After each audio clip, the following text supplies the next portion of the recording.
everyone. As everyone is logging in, we're going to give just 1 or 2 minutes so that we can start with some of our housekeeping before the presentation.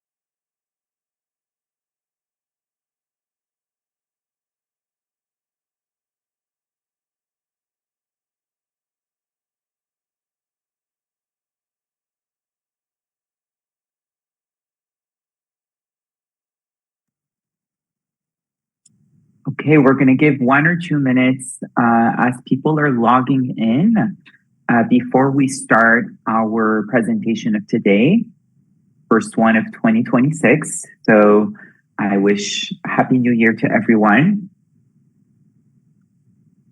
I see it's 2:01 p.m., at least Eastern time.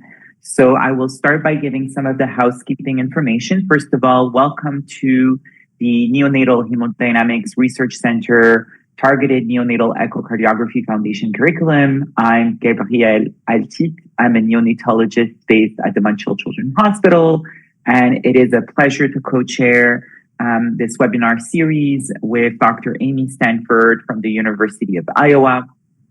And before we start, I really want to take a moment to thank Ms. Laura Thomas and Ms. Megan Hudak, who are precious helpers and in the background, making sure that these series are always innovating and running well, and making sure that we have wonderful content to present to our community. So these sessions are divided into portions. The first portion will be a didactic portion of about 30 minutes. Followed by about 5 to 10 minutes of questions. So please put your question in the Q&A box. And after that, there's going to be a separate link specifically for our fellows and young faculties for a case presentation by Dr. Paula Diaz, who's a fellow at the University of Iowa in neonatal hemodynamics. Before we go on, I do want to acknowledge the support from Mallinckrodt Pharmaceuticals, who provided an unrestricted educational grant for the support of these series. Also, our sessions are accredited by the Royal College of Physicians and Surgeons of Canada, and you're eligible for Section 1 CME credits for these sessions. And just to mention that we run this series once monthly. And so we're always happy to have you all on the line and listen to us. And then the recordings are then available on the YouTube channel of the NHRC. So I've been talking way too long. I'm going to present our first speaker of 2026. We're extremely privileged to have Dr. Jack Wren present to us. He's a staff neonatologist and neonatal hemodynamic specialist at the University of Iowa Family Children's Hospital. His research interests involve the hemodynamic directed care of neonates with congenital diaphragmatic hernia and the investigation of hemodynamic phenotypes within this population. And so it's really a pleasure to have Dr. Wren with us today, who will be presenting on the topic of CDH. So I'm gonna give you the mic, I should say. Great, thank you, Gabriel. Let me start sharing my slides correctly, hopefully. Okay, do the slides look okay, everybody? Absolutely.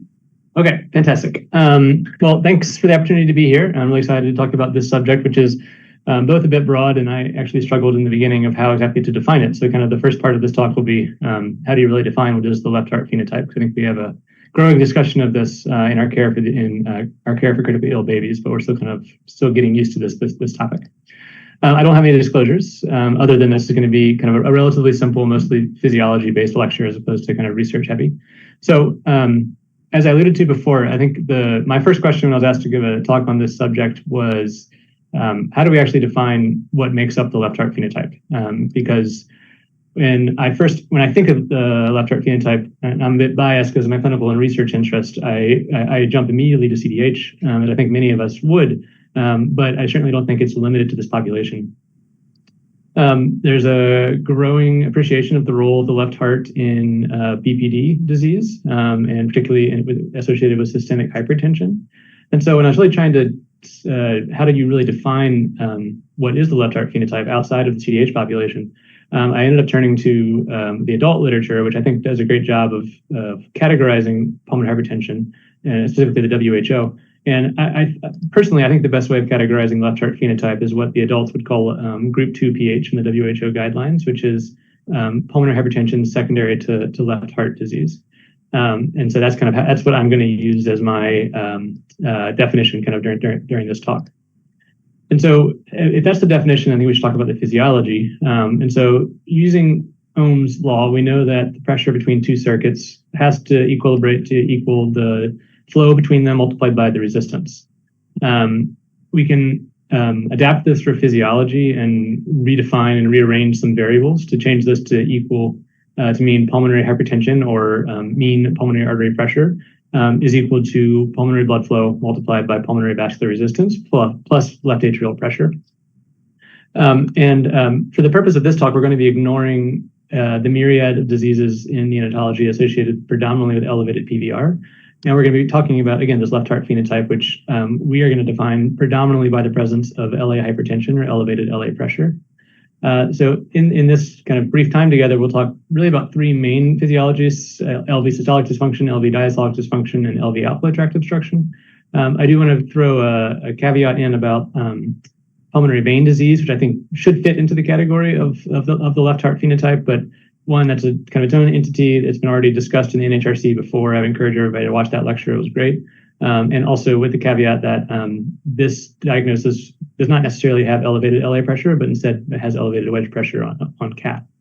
And then I think there's also, we need to briefly discuss the role of excess pulmonary blood flow. So I find that sometimes that gets mixed in and kind of tossed in what we call left heart phenotype when we're discussing these babies, that things like shunts and excess pulmonary vasodilators sometimes are referred to as a left heart phenotype.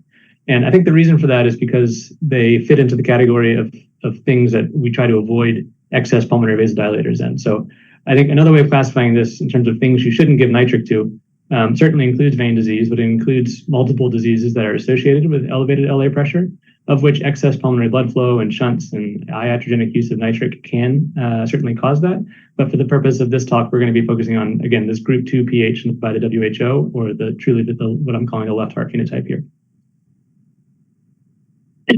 So jumping in, I think let's talk about the basics of the LV, because I think it helps us understand some of the physiologies that we're going to talk about.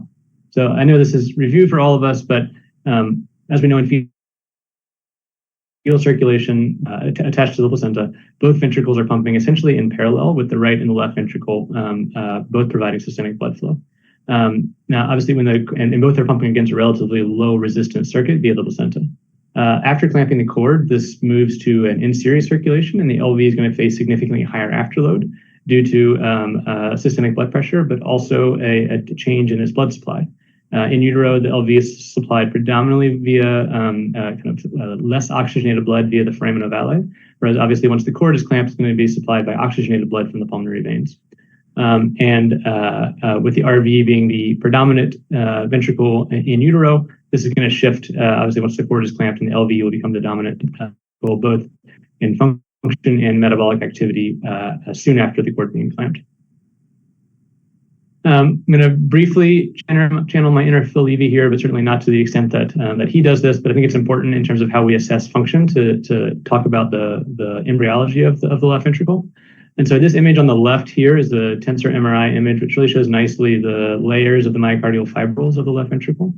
And so what we can see here are the deep longitudinal fibers that provide predominantly that longitudinal contraction, which in this figure up here on the right is shown as that vertical arrow. We have the middle circumferential fibers that provide that radial shortening. And then ultimately, then there are the superficial transverse fibers that provide more of that twisting or torque motion that they all contribute to LV function. And because of all these different modalities of movement, it's important not to assess LV function via a single echocardiographic parameter.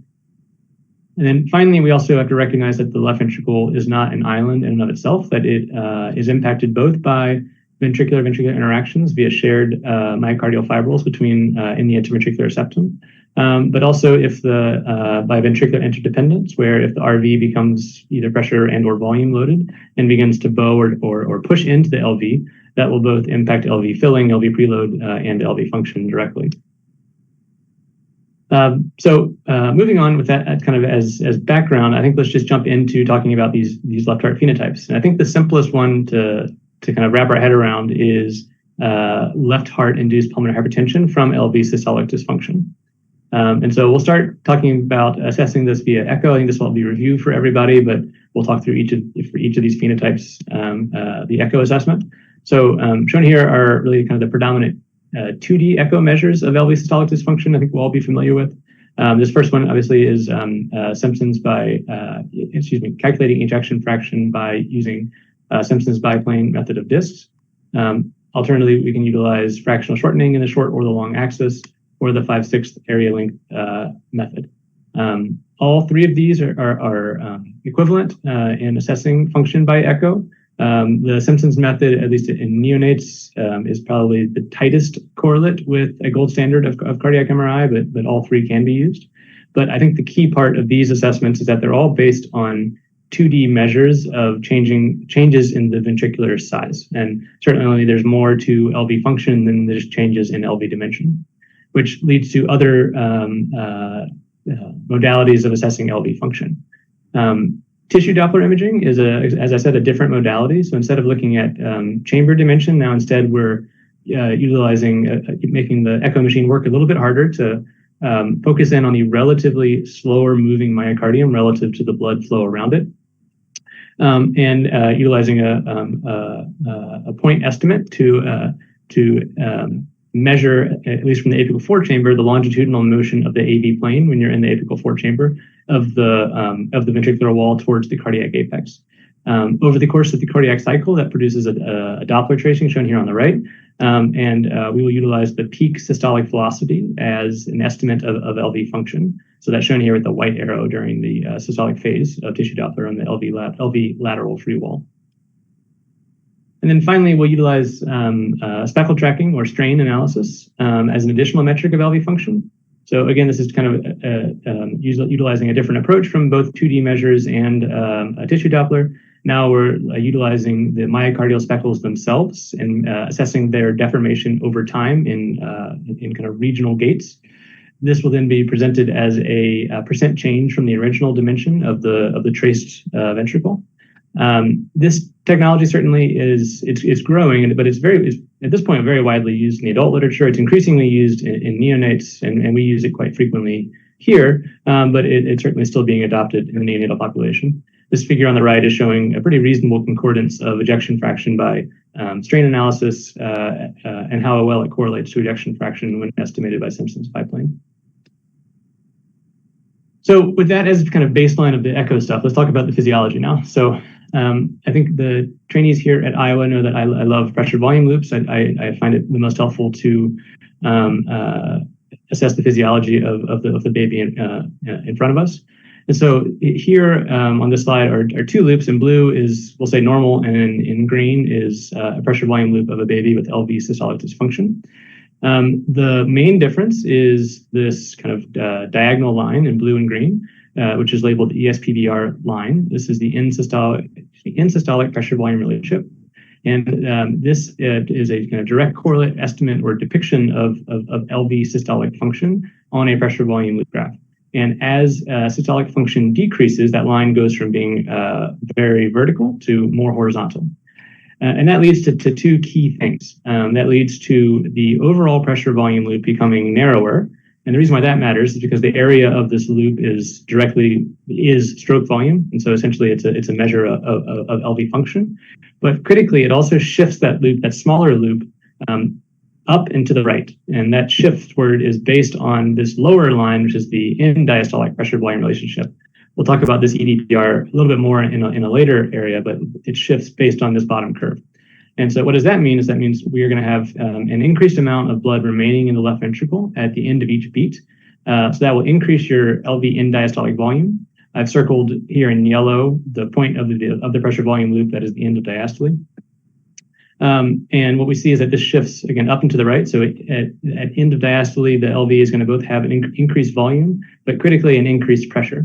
And so that pressure is then going to be transmitted to the left atrium via pulmonary congestion, then back to the right ventricle. And so this is then going to cause pulmonary hypertension via elevated LA pressure, all from LV systolic dysfunction. So I think we all know this, but this is just getting into the physiology of how that actually happens. So let's talk about management of the left heart phenotype. So via systolic dysfunction. So the first, and this is, it seems easy, but it's hard, is fighting the urge to reach for nitric, because these babies are going to be critically ill. They are often going to have poor perfusion. They're going to be hypoxemic. They'll be hypotensive. And almost always, at least in the acute period, they're going to have a pretty significant, often very significant, pre and post-ductal oxygen saturation difference. And so, every kind of fiber of our critical care mind is thinking to reach for nitric to help these babies. And certainly before we have the echo, it's very reasonable to use it, and that's all the information you have. But once we've identified the presence of severe LV systolic dysfunction as the primary driver, we have to recognize that utilizing medicines like nitric that are going to increase flow to the left heart that's already failing, what's that going to do? It's just going to continue to shift this pressure volume loop farther to the right and farther up, causing worsening of the LA hypertension, worsening of the pulmonary hypertension, and then essentially a feedback loop cycle leading to ECMO and death. And so once we have that knowledge, it's hard, but we have to fight that urge to use nitric oxide. And then the real active management approach is predominantly inotropy, but we're going to touch on how does afterload and preload fit into this picture as well. So like I just said, so inotropy really should be the predominant method of management for LV systolic dysfunction causing pulmonary hypertension.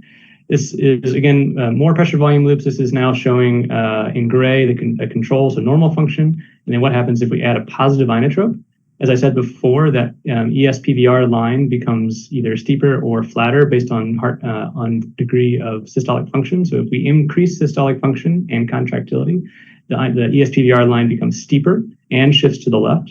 What does that do? It causes the pressure volume loop to also shift to the left and to widen. So it's going to increase stroke volume, but by shifting to the left, it's also going to decrease your LV end diastolic pressure and end diastolic volume, thereby hoping to overcome and improve that LA hypertension driving the pulmonary hypertension that we were just talking about. So the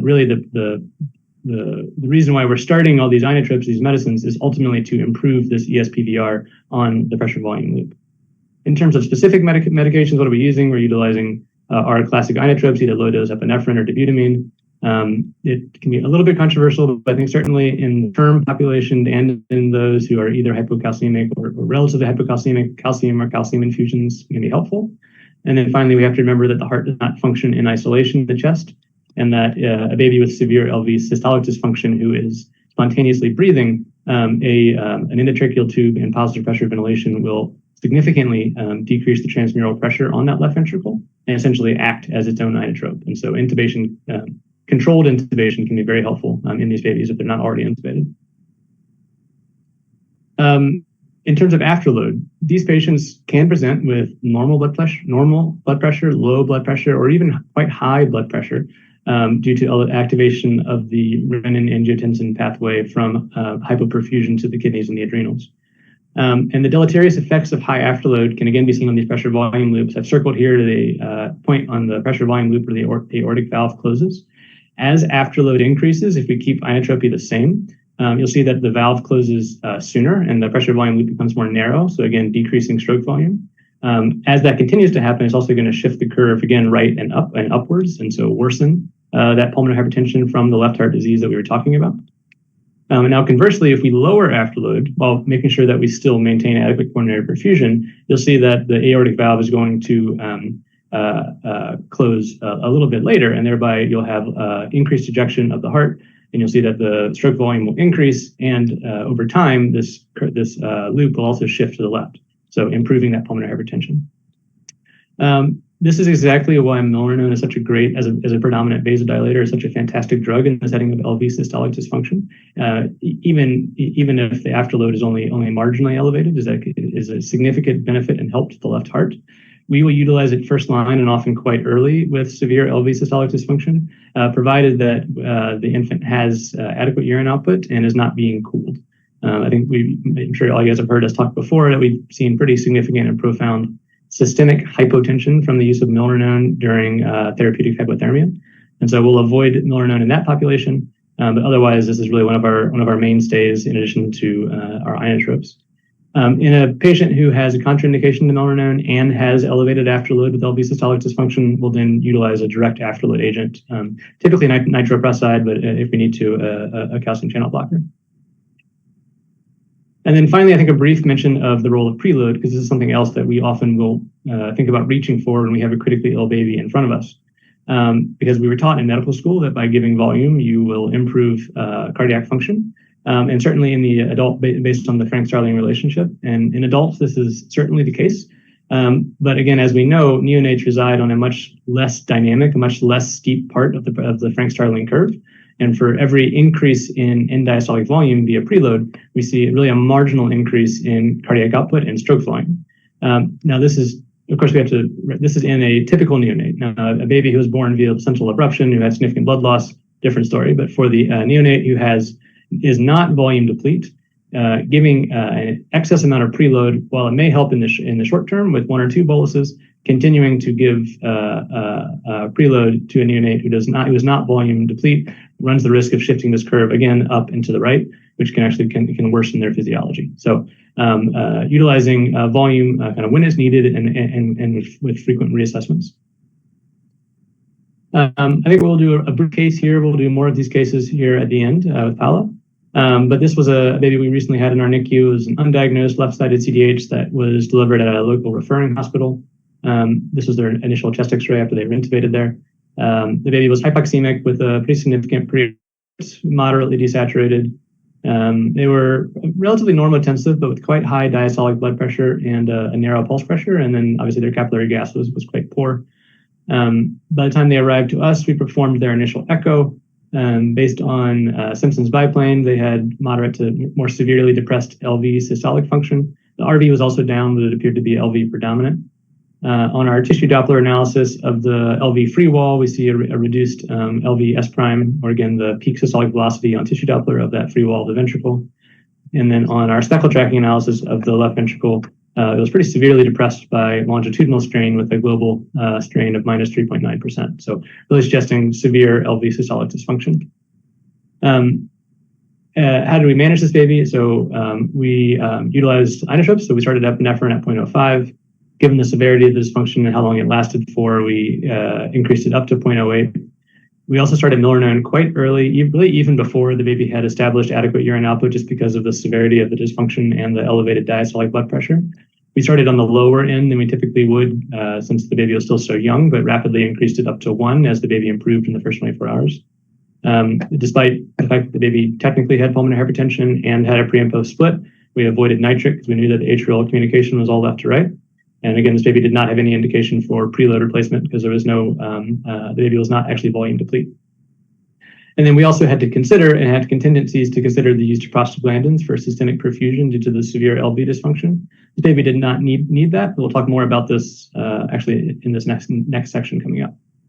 This baby recovered very well with these strategies. They over the next 24 hours, they were repaired on day 3, and they've actually just recently been transferred back to their referring facility.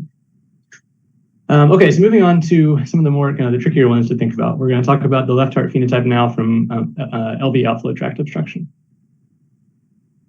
So LV outflow tract obstructions in neonates can be multifactorial. It certainly can be fixed for many reasons, including aortic stenosis and other valvular issues.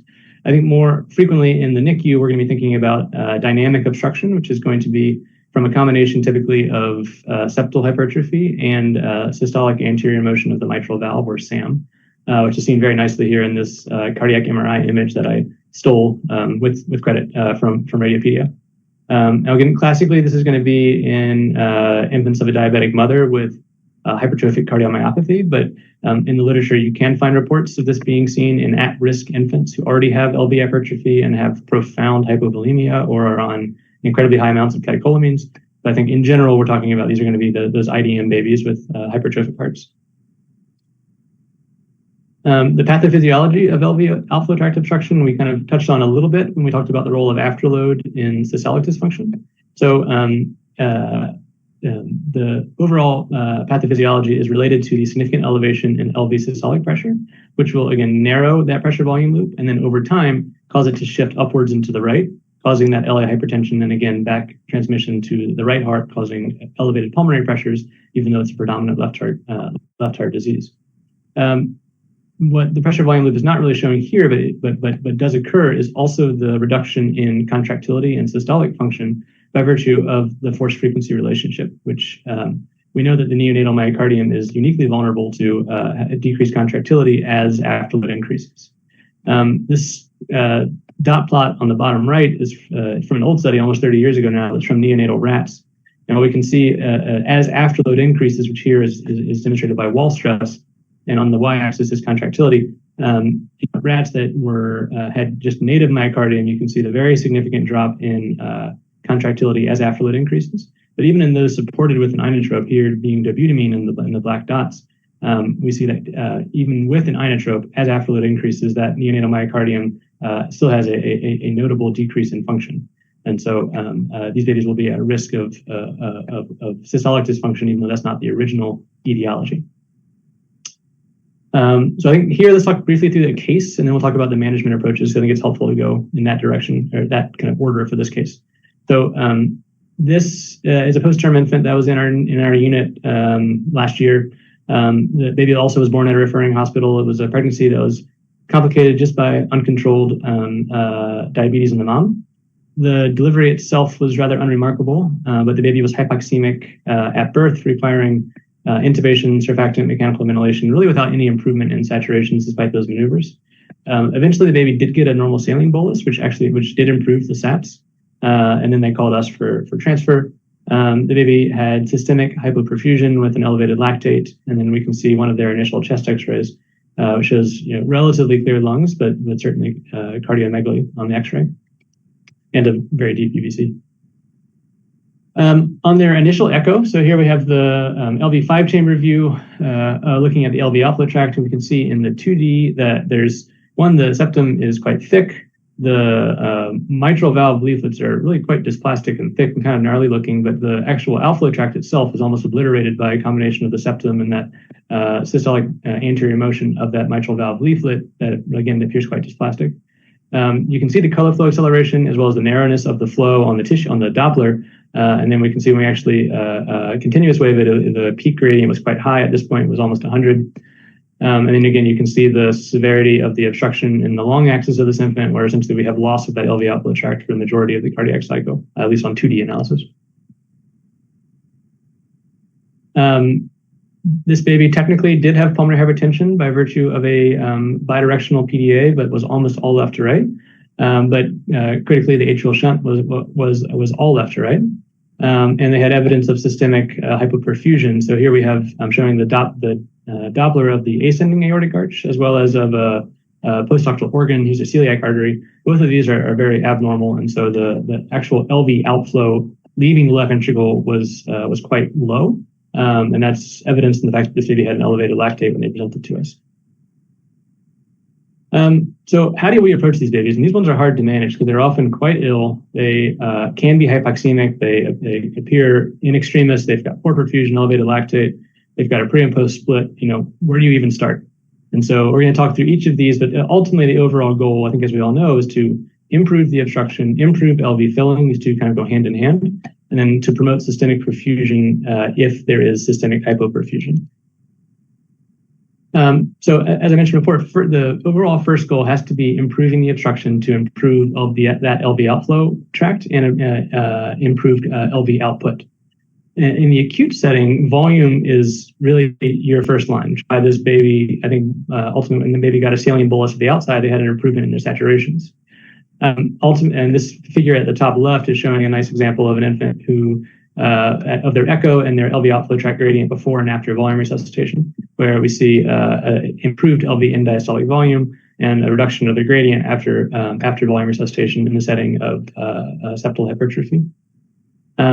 And this baby, in our case that I just presented, ultimately got about 6 per kilo of normal saline in their initial resuscitation. As tachycardia will reduce time for diastolic filling, any chronotrope, which unfortunately is pretty much all of our inotropes, is pretty much relatively or almost absolutely contraindicated. So volume is really our only safe inotrope in these patients, at least in the acute period. I alluded to it above, but again, once the baby is in volume kind of resuscitated and you've provided some degree, hopefully, of overcoming that obstruction by improving LV in diastolic volume, the next approach has to be to farther allow for LV filling, which in general is going to be to decrease the heart rate and increase the amount of time in diastole. In the acute setting, we're a little bit different here than others. I think on the board test is going to say give a beta blocker. Here, we utilize volume, sedation, and then vasopressin if we need to in the kind of hyperacute stabilization of these babies.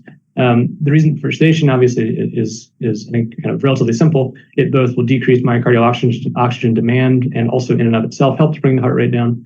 The vasopressin is for kind of multifactorial reasons, but the predominant reason is to allow delay the opening of the aortic valve by driving the systemic blood pressure up just a little bit, and then hopefully improve LV filling via that. So this study on the bottom right is from our group that was published as a case series of infants with this physiology. This first panel is shown where after the vasopressin was initiated, we see really not that high, really just a modest increase in systemic blood pressure. But that modest increase is enough to reduce all these figures down here are markers of oxygenation and or lactate, or to improve oxygenation. And then critically, this panel B, which I think is the most interesting, is that after vasopressin was initiated, you see the heart rate come down. And that's, again, just because the LV has more time to fill and doesn't have that need to increase heart rate to maintain cardiac output. Once the babies have been stabilized, usually within the first 12, 24, upwards of 72 hours, that's when we'll start thinking about if they need a rate control agent. We'll use esmolol or propranolol. We just typically avoid the beta blockers in the acute period due to their possible effects on the pulmonary vascular bed, on systemic blood pressure, and on the heart itself. And as I said before, avoiding all chronotropes. And then finally, in this physiology, we have to think about systemic perfusion. This baby did not have adequate systemic perfusion because of that LV outflow tract obstruction. This is a very poorly drawn heart diagram, but what we see is that because of a combination of mitral regurgitation and this very narrowed LV outflow, there's very little blood flow that's leaving the left heart. And the little bit that was then going left to right across the PDA back into the lungs. And so there's very minimal blood going to the postductal organs. But again, why this baby had an elevated lactate.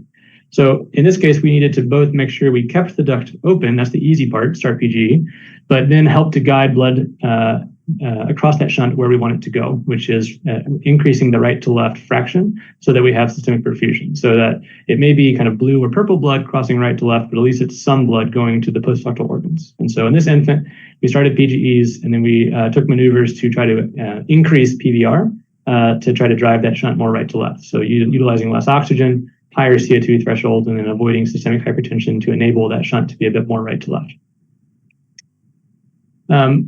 Finally, this is the last one that we're going to talk just briefly about because it's complex, but I would overall encourage people, please, this paper just came out. It's a fantastic review of diastolic dysfunction in neonates, really by 3 superstars in the field, Arena, Neil, and Kurt.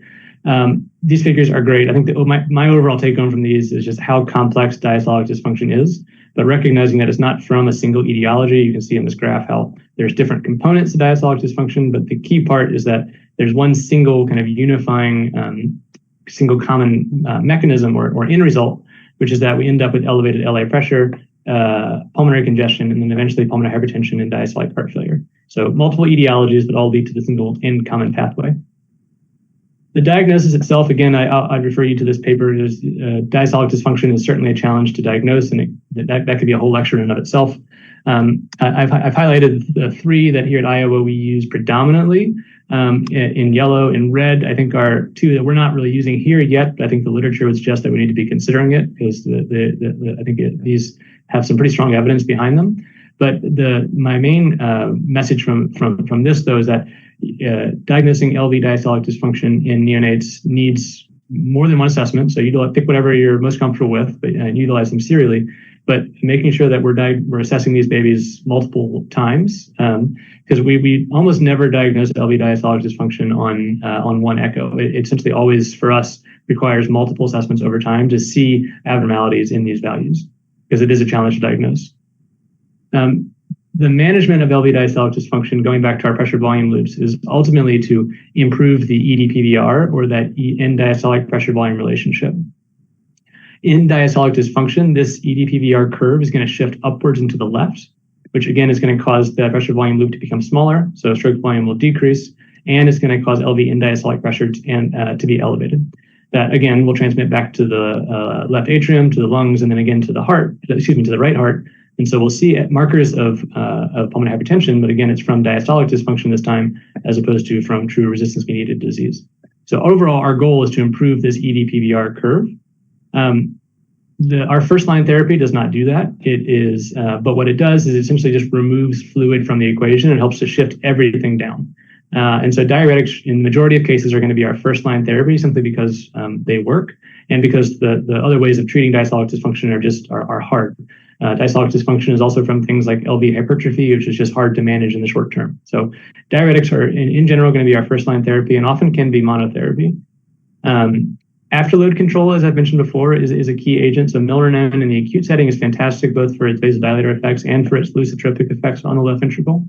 And then we've increasingly begun to use ACE inhibitors, particularly in the BPD population with systemic hypertension. This graph shown down at the bottom right is showing echoes of babies that have BPD with systemic hypertension and evidence of diastolic dysfunction. Before and after, we gave them enalapril. This is a case series from Dr. Stanford in our group, and we saw both improvements in their echo markers of diastolic dysfunction, but also improvement in their respiratory status. And then finally, keeping in mind that babies with LV diastolic dysfunction are going to be uniquely kind of vulnerable and set up to be impacted by shunts. So I'm not trying to say that shunts and excess pulmonary blood flow cause LV diastolic dysfunction, but more vice versa. Those that have ongoing shunts are going to be more prone to having more severe disease if there is pre-existing LV diastolic dysfunction. Their left ventricle is just more vulnerable. In terms of cases, I'm going to kind of skip over this. I know Paula has a great case that we'll talk about in the next portion of this talk, and really just kind of briefly summarize what I hope has been a helpful but probably overly simplistic description of what I would define the left heart phenotype, recognizing that not all kind of nitric vulnerable conditions are the same, and that the left heart phenotype is not isolated to the CDH population. This diagnosis, I think, requires a high index of suspicion, just because ultimately we're going to see 10 times more resistance-mediated pulmonary hypertension than we will see left heart phenotype. And it really illustrates the importance of doing a serial and complete echo each time, so that we can pick up on the clues and identify kind of the zebras when they present themselves. And that I think this field is kind of ripe for future projects. And I hope some of the people here listening will join this field. And I'm excited to see where it goes in the future. But these are my references, and then I think we're going to do some questions and then move into our cases. Thank you so much, Dr. Wren, for giving this outstanding presentation on a complex topic, and to bring it back so easily to us with such wonderful physiology that we now all understand. So now it's going to be open for the Q&A session. So if you have any questions for Dr. Wren, please put it in the Q&A box, and we will use the next 5 to 10 minutes to discuss them.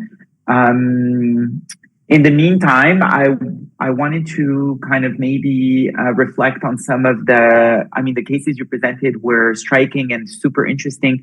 I was wondering if, I know you mentioned that one of your first line is vasopressin in the context of some of these hypertrophic cardiomyopathy. I was wondering if sometimes you've used phenylephrine, if there's any contraindication for vasopressin, or are there, no contraindication for vasopressin in your experience in these particular patients? Yeah, that's a fantastic question.